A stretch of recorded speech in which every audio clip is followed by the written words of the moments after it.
It's Jeff at MACkite, and today I had an opportunity to get on a brand new kite that we brought into the shop.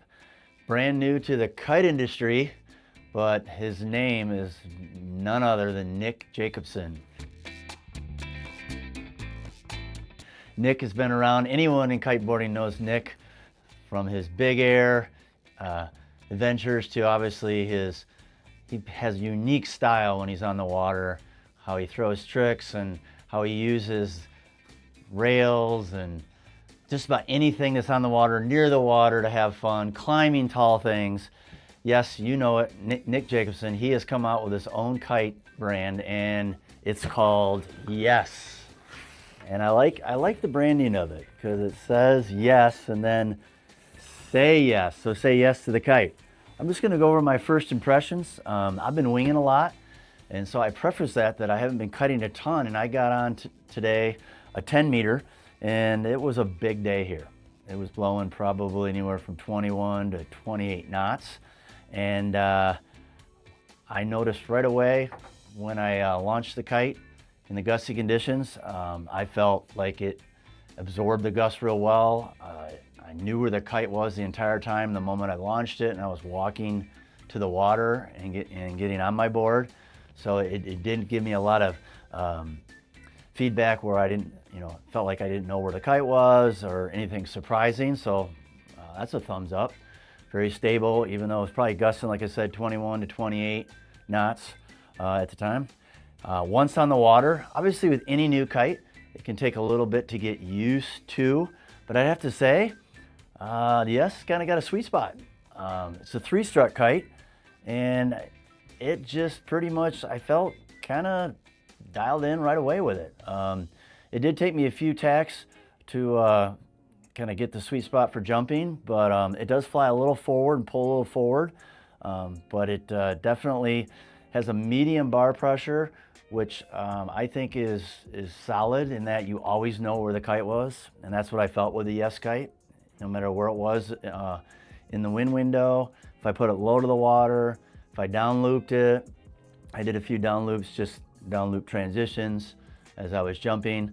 I did do a little, I was on a twin tip, but I did do a little bit down the line. We had about 5, 6, 7 foot waves out there, and I looped it a couple times, and it was effortless loop. Again, I felt in control the whole time. I knew where it was the whole time. So for a first edition kite, breaking into the kite market, I would say Nick did a solid job. I mean, he came out with a kite that I feel that anyone from a beginner to a seasoned rider like myself can enjoy riding. It is a three-strut kite, a kite that you can kite surf with, twin tip and foil. And I haven't been able to do surf or foil on it yet, but I can see just by all the kiting I've done over the years, that is a kite that it will fit that niche. Not an easy market to break into. The three-strut kites, have kind of had a big popularity in the last 4 or 5 years. All the brands have come out with them. But I would have to say, for the first edition, solid. Again, I was in conditions that were really gusty, big waves, and again, I knew where the kite was at all times. I would say that it's fast, but not overly fast. So when you bring it up to jump, to bring it to 12 o'clock, it didn't I didn't feel like it was, I over brought it back. And again, the timing of my landings were pretty spot on, which is saying a lot because I really haven't been jumping a lot. And I haven't been in conditions like that probably since, early in the year in March. So it's been a few months. So I would say, a kite that you can feel confident getting on, feeling like you have control of it and it performs in a way that feels comfortable, yet has some of that performance. I would give it a yes. One thing I did notice with the kite, initially when you're sending it, as it pulls forward and you send it up to jump, it did take me a little while to kind of figure out where to find the sweet spot and that power.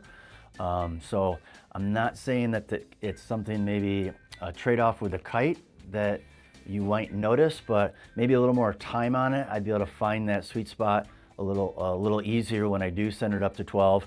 So that's just something kind of to think about. I think it's a kite that can be for anybody, but one thing I did notice when I was jumping, I had to be a little aware of where the kite was when I sent it up and making sure it was aligned right when I pulled in to get that sweet spot, to get that lifty feel. And I did manage to get a couple. My guess is this kite, and based on my first experience on it, will do well overpowered. Because it was a couple jumps I hit, I timed the wave and the wind just right, and I was able to feel that pull that we all like, right? That woo! When you feel that, the tension on those lines, and you feel that kite pull and that lift. Again, it took me a little bit to dial it down, but it was great when I finally got that feeling. Anyways, been Jeff at MACkite. Enjoy this dope.